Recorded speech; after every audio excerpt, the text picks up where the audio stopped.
لو تفقهت أيها المسلم الكريم في هذه المراقبة لكنت أعظم الناس خيرا وأكثر الناس برا، ولكنت من عباد الله الصالحين وأوليائه المقربين. فنسأل الله أن يرزقنا التفقه فيها، فإن من رزقها ومنح إياها فهو الذي يعبد الله حقا، يعبد الله في كل وقت وفي كل آن، لأنه يتعبد لله عز وجل بما سمعتم.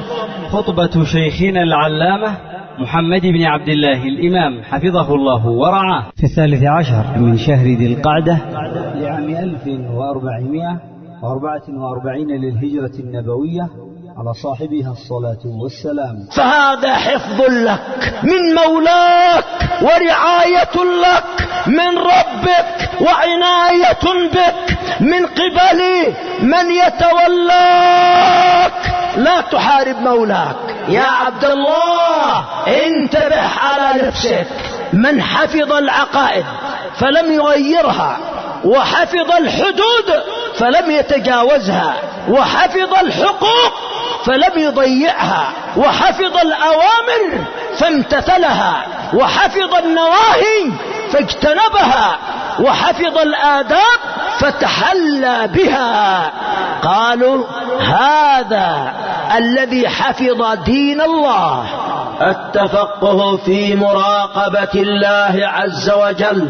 إن الحمد لله نحمده ونستعينه ونستغفره ونعوذ بالله من شرور أنفسنا وسيئات أعمالنا. من يهده الله فلا مضل له، ومن يضلل فلا هادي له، وأشهد أن لا إله إلا الله وحده لا شريك له، وأشهد أن محمدا عبده ورسوله. يا أيها الذين آمنوا اتقوا الله حق تقاته ولا تموتن إلا وأنتم مسلمون. يا أيها الناس اتقوا ربكم الذي خلقكم من نفس واحدة وخلق منها زوجها وبث منهما رجالا كثيرا ونساء، واتقوا الله الذي تساءلون به والأرحام إن الله كان عليكم رقيبا. يا أيها الذين آمنوا اتقوا الله وقولوا قولا سديدا يصلح لكم أعمالكم ويغفر لكم ذنوبكم، ومن يطع الله ورسوله فقد فاز فوزا عظيما. أما بعد، فإن خير الحديث كلام الله، وخير الهدى هدى محمد صلى الله عليه وعلى آله وصحبه وسلم، وشر الأمور محدثاتها، وكل محدثة بدعة، وكل بدعة ضلالة. أما بعد، فعنوان هذه الخطبة التفقه في مراقبة الله. التفقه في مراقبة الله عز وجل. لو تفقهت أيها المسلم الكريم في هذه المراقبة لكنت أعظم الناس خيرا وأكثر الناس برا، ولكنت من عباد الله الصالحين وأوليائه المقربين. فنسأل الله أن يرزقنا التفقه فيها والعمل بمقتضى ذلك. عرف العلماء مراقبة الله أنها دوام علم العبد وتيقنه باطلاع الله عز وجل على ظاهره وباطنه وأقواله وأفعاله وأحواله. فمن عرف هكذا فإنه قد أصاب كبد الحقيقة. من عرف أن هذه هي المراقبة لله عز وجل فقد أصاب كبد الحقيقة كما يقال. قال ابن القيم رحمه الله تعالى: المراقبة التعبد لله باسمه الرقيب والحفيظ والعليم والسميع والبصير. قال: فمن عقل هذه الأسماء وتعبد بمقتضاها حصلت له مراقبة الله، وزاد غيره والشهيد، وزاد غيره والشهيد. ومن الألفاظ التي هي قريبة من مراقبة الله الخشية من الله، والخوف من الله، والرغبة والرهبة من الله عز وجل إلى غير ذلك. وهذه المراقبة إنها من العبادات العظيمة، وإنها من الطاعات العظمى، وإنها من أعظم أصول الإيمان. أخرج الطبراني في الأوسط من حديث عبادة بن الصامت رضي الله عنه أن الرسول صلى الله عليه وعلى آله وصحبه وسلم قال: أفضل الإيمان أن تعلم أن الله معك حيثما كنت. أفضل الإيمان أن تعلم أن الله معك حيثما كنت. خذها أيها المؤمن إن أردت صلاح إيمانك، وإن أردت تربعه على قلبك، وإن أردت عمارة قلبك به، فهذا سبيلك أن تسلك هذا السبيل. وقال الإمام الشنقيطي رحمه الله عند قوله تعالى: وعنده مفاتح الغيب لا يعلمها إلا هو، ويعلم ما في البر والبحر، وما تسقط من ورقة إلا يعلمها، ولا حبة في ظلمات الأرض ولا رطب ولا يابس إلا في كتاب مبين. وعند قوله تعالى: فلنقصن عليهم بعلم وما كنا غائبين. قال: أجمع العلماء على أن أعظم زاجر وأكبر واعظ نزل من السماء هذه الآيات التي فيها دعوة العباد إلى أن يراقبوا الله عز وجل، أن يتعبدوا له باسمه الرقيب وبما سمعتم من الأسماء. قال الإمام القرطبي رحمه الله: ومن أسمائه الحسنى تقدست أسماؤه الرقيب أجمعت الأمة عليه. وقال الإمام ابن عثيمين رحمه الله: قال العلماء: الرقيب من أسماء الله الحسنى، الرقيب من أسماء الله الحسنى.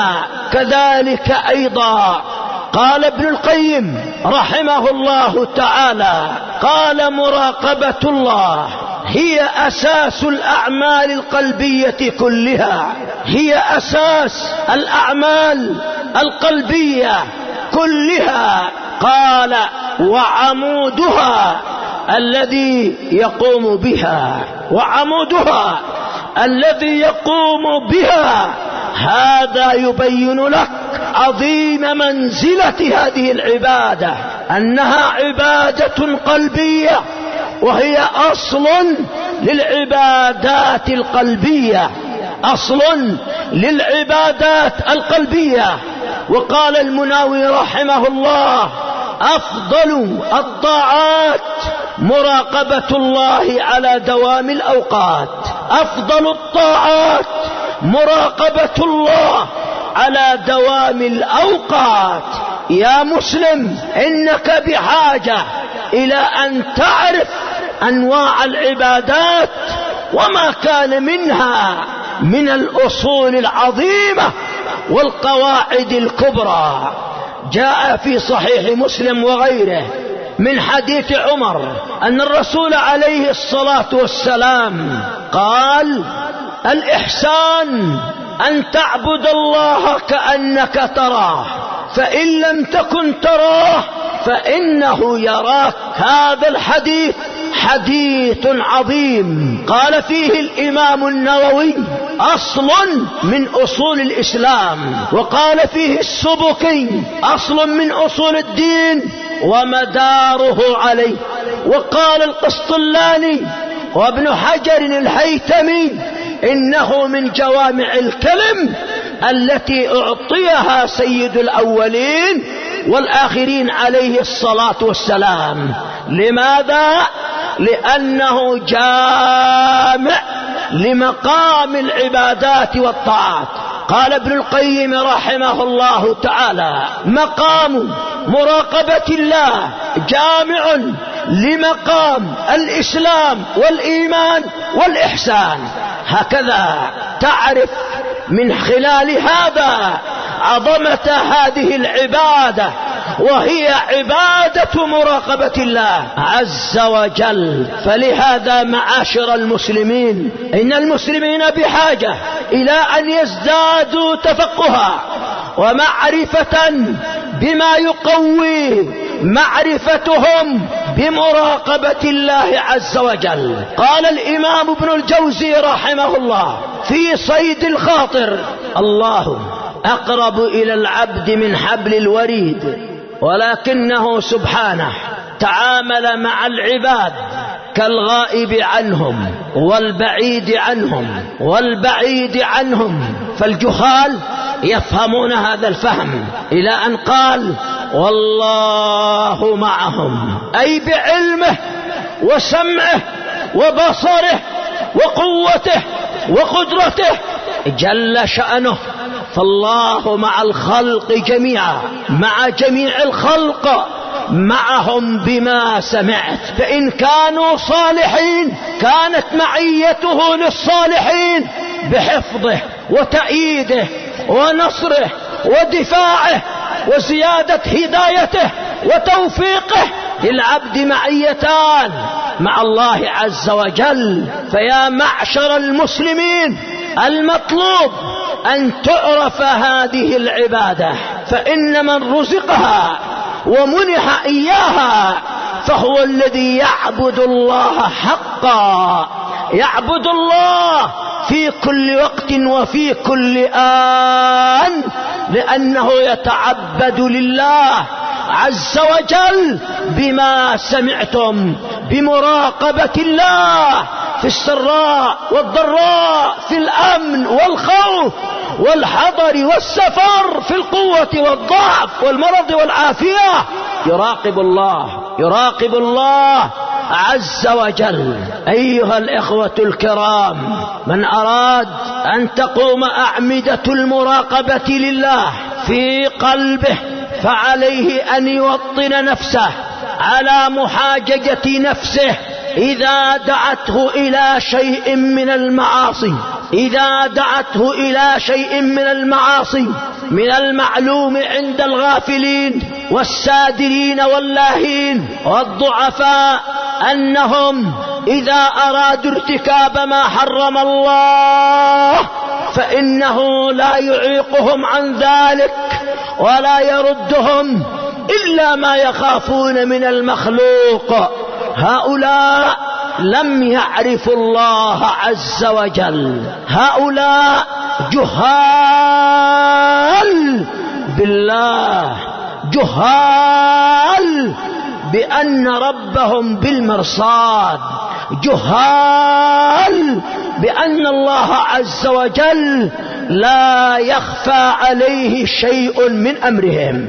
فإذا دعتك نفسك أيها المسلم إلى المعاصي فحاججها بهذه الحجج وخذ بزمامها إلى أن تلين وتخضع، وإلى أن تقف عند حدود الله.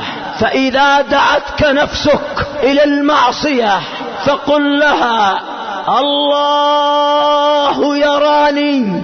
قال الله: ألم يعلم بأن الله يرى؟ قال الله في كتابه الكريم: وتوكل على العزيز الرحيم الذي يراك حين تقوم وتقلبك في الساجدين. قال أكثر المفسرين رحمهم الله: يراك منفردا، ويراك مع الجماعة، ويراك تصلي، ويراك ساجدا، ويراك راكعا، ويراك مع الجماعة تصلي وتصلي بمفرده. هكذا علم الله بالعبد ورؤية الله للعبد. فأخبرها أن الله يراك، فإن لم تقبل هذا فأخبرها أن الله يسمع جميع حركاتك. قال الله: قد سمع الله قول التي تجادلك في زوجها وتشتكي إلى الله والله يسمع تحاوركما إن الله سميع بصير. فإن لم تقف عند هذا فقل لها: إن الله قد أحاط علمه بظاهري وبباطني وبنواياي ومقاصدي وإراداتي. قال الله: ولقد خلقنا الإنسان ونعلم ما توسوس به نفسه. ولقد خلقنا الإنسان ونعلم ما توسوس به نفسه. فكيف بمن وسوست نفسه حتى صار في قلبه أشياء، إرادات ومقاصد ونوايا وأمور قد عزم عليها، إنها مغضبة لله، إنها مغضبة لله عز وجل. فإن لم تقبل منك فذكرها أنك في قبضة الله، وهو قادر على فضحك وبطشك والأخذ بك. لا تأمن مكر الله، لا تأمن مكر الله عز وجل. فإن لم تقبل فذكرها أن معك جماعة من الملائكة الكرام، وأن الملائكة هؤلاء منهم حفظة يحفظون بدنك من الآفات والأمراض والاعتداءات عليك من قبل الآخرين. قال الله في كتابه الكريم: له معقبات من بين يديه ومن خلفه يحفظونه من أمر الله. قال أهل اللغة: يحفظونه بأمر الله، قالوا لأن حروف المعاني تتناوب. وقال المفسرون: يحفظونه بإذن الله.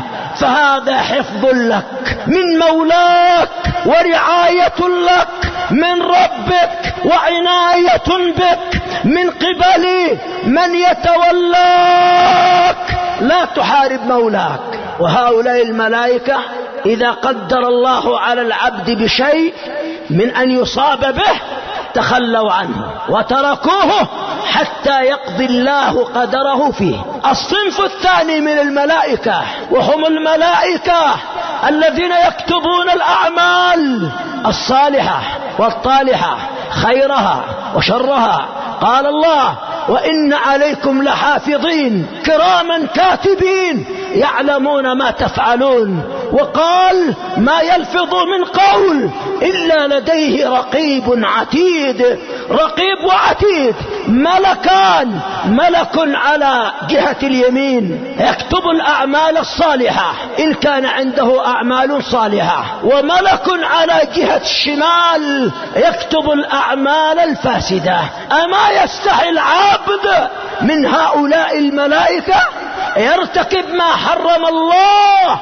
والملائكة هؤلاء موجودون يغضبون ولا يرضون بما يفعله العبد، خائف من المخلوق فقط ولا يخاف من هؤلاء الكرام الذين سمعت وظائفهم. فإن لم تقبل منك فذكرها أن جميع الجوارح ستشهد عليها يوم القيامة، أن الجوارح التي تباشر المعصية وتنفذها ستشهد يوم القيامة.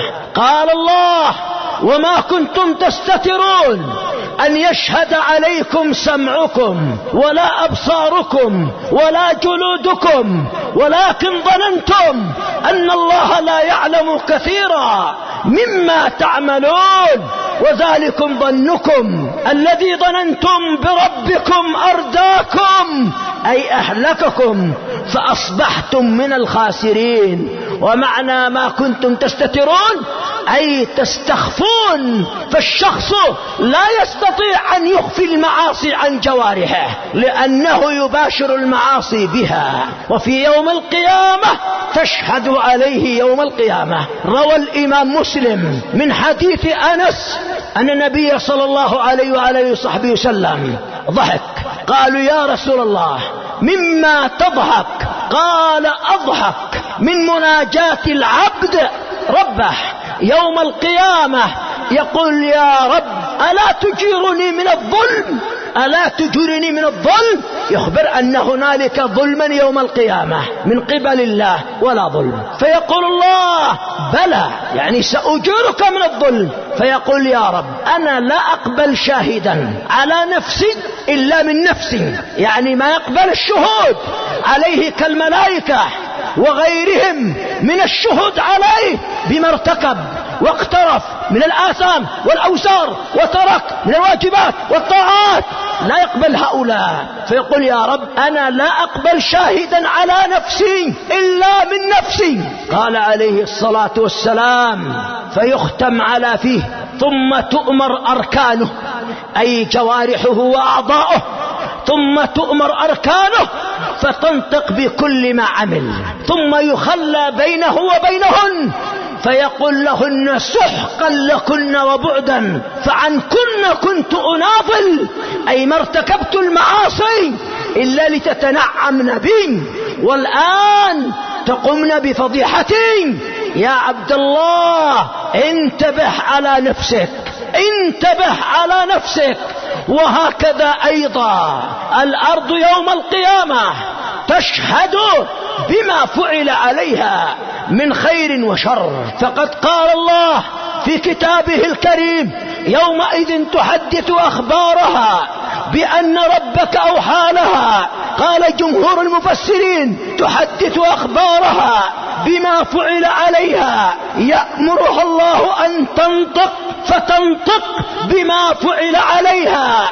فيا مسلم إذا دعتك نفسك إلى المعصية وأن تختبئ حال ارتكابها في مكان ما من الأرض وفي العمران، فاعلم أن ذلك المكان سيشهد عليك. أستغفر الله إنه هو الغفور الرحيم.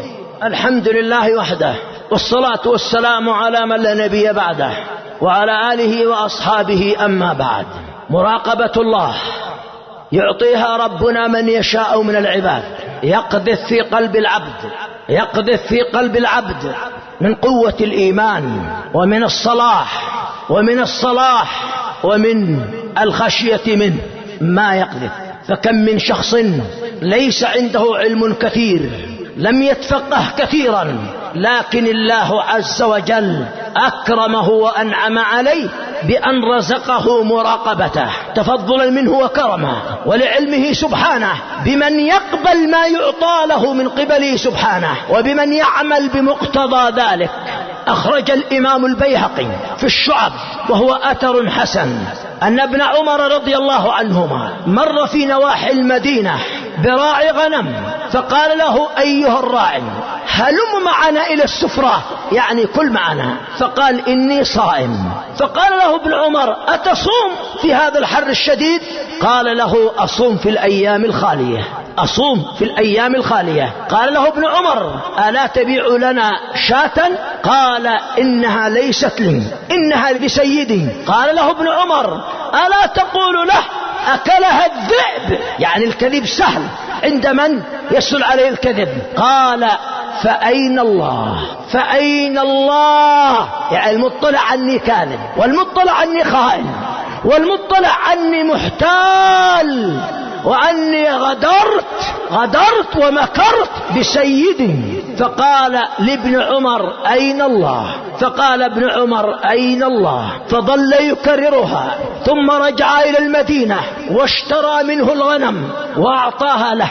اشترى العبد من سيده واشترى الغنم من السيد وأعطاها للعبد إكراما له لما يحمل من مراقبة الله. هنيئا هنيئا هنيئا لمن رزق مراقبة الله، فإنه الأمين على الأعراض، على الأموال، على القلوب، على الأديان، أمين. ولهذا قال العلماء رحمهم الله من حفظ العقائد فلم يغيرها، وحفظ الحدود فلم يتجاوزها، وحفظ الحقوق فلم يضيعها، وحفظ الأوامر فامتثلها، وحفظ النواهي فاجتنبها، وحفظ الآداب فتحلى بها.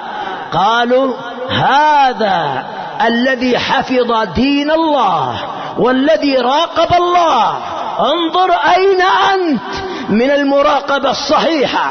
المراقبة لله تعني تعظيم ما عظم الله، وتحقير ما احتقر الله، وإهانة ما أهانه الله. وذكر صاحب كتاب الإحياء أن أحد المدرسين كان عنده طالب يرى فيه العبادة والتقوى والورع، ويرى أن بقية زملائه ليسوا في مقامه، فقالوا لمدرسهم ولشيخهم لما تفضلوا هذا الطالب؟ فأراد أن يعرفهم بأن هذا الطالب قد فتح الله عليه بفتح عظيم، وقد قذف الله في قلبه خيرا عظيما. فأعطى لهم لكل واحد ديكا وقال اذهبوا إلى مكان لا يعلم بكم أحد ولا يطلع عليكم أحد، واذبحوها وأتوني بها. فذهبوا إلى أماكن بعيدة عن الناس فذبحوها كلهم إلا هذا الطالب. رجع يحمل الطائر الذي معه حيا ولم يذبح، فقال له شيخه لما لم تذبحه مثل ما فعل زملائك؟ قال إن الله يراني حيثما كنت، إن الله يراني حيثما كنت. اجعل هذا نصب عينيك، اجعل هذا الأمر نصب عينيك، أن الله لك بالمرصاد، أن الله لك بالمرصاد.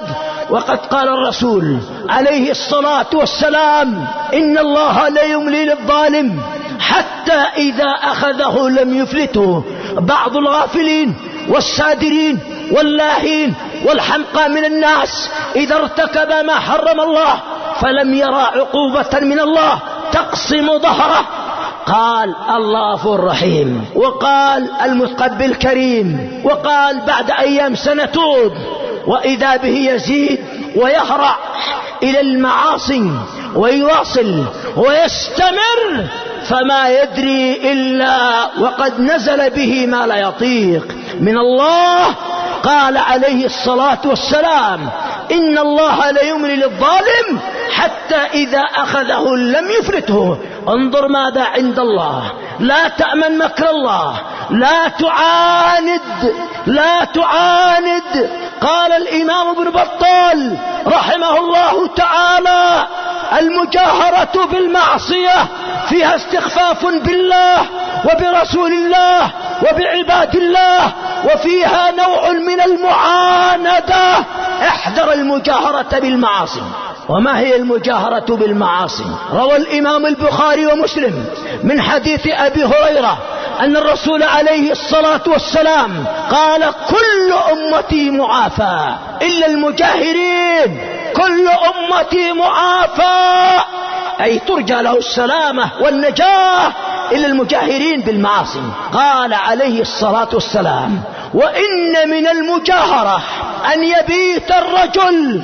يبيت الرجل فيعمل ذنبا فيصبح وقد ستره الله، يعمل ذنبا في الليل لم يفضحه الله عند أحد من الخلق، فيصبح ولا يزال مستورا بستر الله. قال عليه الصلاة والسلام فيصبح فيقول يا فلان أما علمت إيش عملت البارحة، ويخبره بما ارتكب البارحة من الذنب والإثم والوزر. قال عليه الصلاة والسلام ربه يستره وهو يفضح نفسه، أو بهذا المعنى. فمن جملة المجاهرة أن العبد إذا وقع في ذنب ولم يفضحه الله بين العباد فذهب يخبر صديقه وزميله أنه قد ارتكب، هذه من المجاهرة بالذنوب. احذروا عواقب الذنوب.